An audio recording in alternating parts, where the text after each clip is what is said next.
Hello, this is Marshall Riddle from MCUL, welcoming Kathryn Swink, Research Associate, National Association of Public Hospitals and Health Systems, and National Public Health and Hospital Institute. Thank you for joining us, Kathryn. Thank you. In this presentation, I'll be discussing strategies used by medical home programs at safety net hospitals to improve access and quality of care for their patients. Go ahead and go to the next slide. The term medical home was first used in the American Academy of Pediatrics 1967 publication, Standards of Child Care, where it was defined as a central source of a child's pediatric records. Since then, the term has evolved to describe a model of care that seeks to strengthen the physician-patient relationship by replacing episodic care based on illnesses and patient complaints with coordinated care and a long-term healing relationship. Through this model of care, patients have ongoing relationships with their primary care physicians who lead a team that is collectively responsible for meeting all of the patient's healthcare needs and, when needed, arranges for appropriate care with other qualified physicians. For the medical home model to be successful, collaborations between hospitals, physicians, and other providers is essential. Because of these collaborations, establishment of a medical home is a logical first step for implementing delivery and payment reforms of the Patient Protection and Affordable Care Act, including bundled payments and accountable care organizations. Next slide. NAPH is an almost 30-year-old membership organization that advocates to ensure the viability of the U.S. healthcare safety net. Our membership includes nearly 140 large, urban, public safety net hospitals. Patients at our hospitals are disproportionately low income and of racial and ethnic minorities. As you can see in Figure 1, 57% of all outpatient visits at NAPH member hospitals in 2008 were Medicaid or uninsured. To give you another illustration, NAPH members represent only 2% of all acute care hospitals nationally, but deliver 19% of all uncompensated care provided at U.S. hospitals. They are also significant providers of ambulatory care, providing more than 43 million ambulatory care visits annually. Next slide. Vulnerable populations, including racial and ethnic minorities, and low-income and uninsured patients, are at high risk for not having a primary care physician, for overutilizing the emergency department for primary care services, for having multiple chronic conditions, and finally for having multiple hospitalizations due to a lack of timely treatment for medical conditions. This can result in ED overcrowding and higher costs of health care for hospitals that treat them. Many of these hospitals, including NAPH members, have implemented the medical home model within their affiliated clinics in efforts to reduce overcrowding and decrease healthcare costs. We hypothesized that implementation of the medical home model at safety net hospitals and their clinics would have important and replicable implications for increasing access to high-quality, low-cost healthcare while reducing overutilization of the emergency department. To test this theory, we conducted an academic literature review using the PubMed database to identify medical homes within our membership through articles from peer-reviewed journals. We also conducted a gray literature review using the internet to identify programs through press releases, media, and hospital websites. We used many key search terms, including patient-centered medical home, safety net hospitals, and public hospitals. Through our literature review, we identified 46 medical home programs at 38 NAPH member hospitals. We then conducted an interview with staff at 25 of those programs. Finally, we used a matched set of the 38 hospitals to analyze patient case mix and utilization data using the 2008 annual NAPH Hospital Characteristics Survey. Next slide. One of the main objectives we had for conducting this study was to understand why safety net hospitals were implementing the medical home model. Among the medical home programs in our study, we found that the top reason for implementation were to improve quality of care, to reduce emergency department overcrowding and overutilization for primary care services, and to access funding earmarked in health reform legislation for care coordination programs. As I mentioned previously, safety net hospitals serve disproportionately high numbers of vulnerable populations.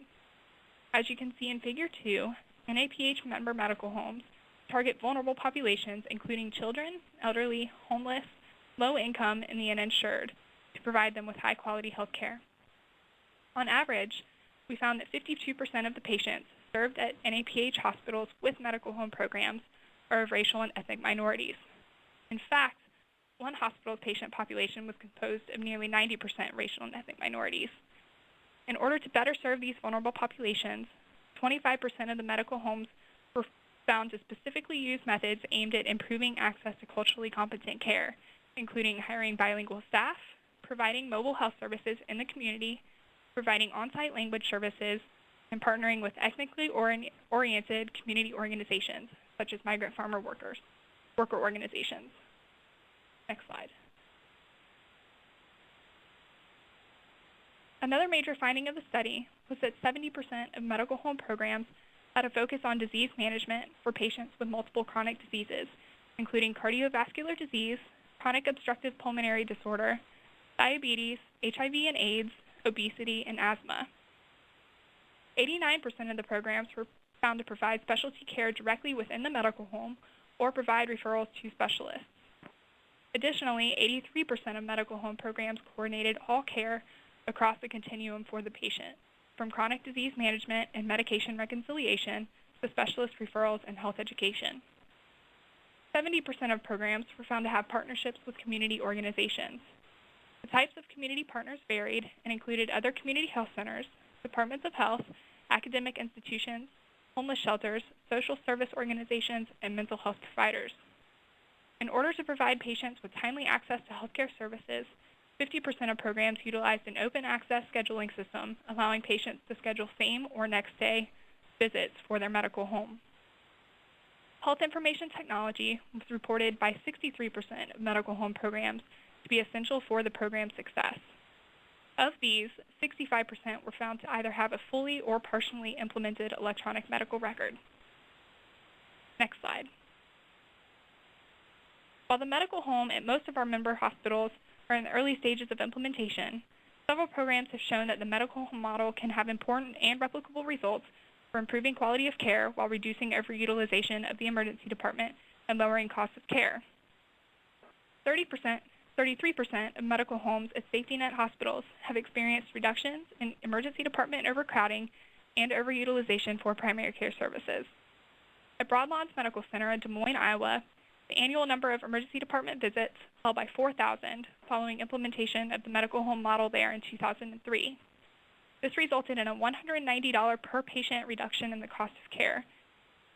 At LAC USC Medical Center in Los Angeles, California, 62 managed care patients who were collectively responsible for more than 400 emergency department visits prior to their enrollment in the medical home were found to be responsible for less than 150 visits following enrollment. Additionally, 24% of programs reported evidence of cost savings and improved care delivery. Diabetic patients who were not participating in the medical home program at Carolinas Medical Center in Charlotte, North Carolina, cost the hospital 31% more per day and 67% more per admission than their counterparts enrolled in the medical home program. At VCU Health System in Richmond, Virginia, the medical home program there for uninsured patients experienced a 10% increase in the number of primary care visits during its first year of implementation. Next slide.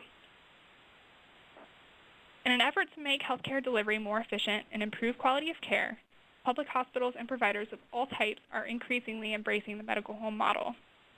In fact, NAPH members have been at the forefront as leaders in the adoption of the medical home model. Medical homes have successfully demonstrated, even in early stages of implementation, that they can have increased primary care visits, decrease emergency department utilization, and reduce healthcare delivery costs.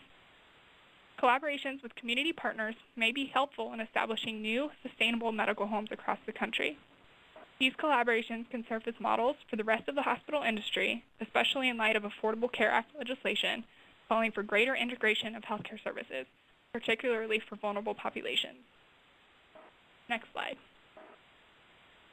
In conclusion, I would like to thank my colleagues at NAPH who have contributed to this study, Sarah Siegel-Spieler, Lindsay Marshall, and Linda Cummings. If you should have any questions about the findings of our study or about NAPH and its membership, please feel free to contact me using the information at the bottom of the slide. Thank you very much. Thanks again, Kathryn. Sure. This presentation is complete.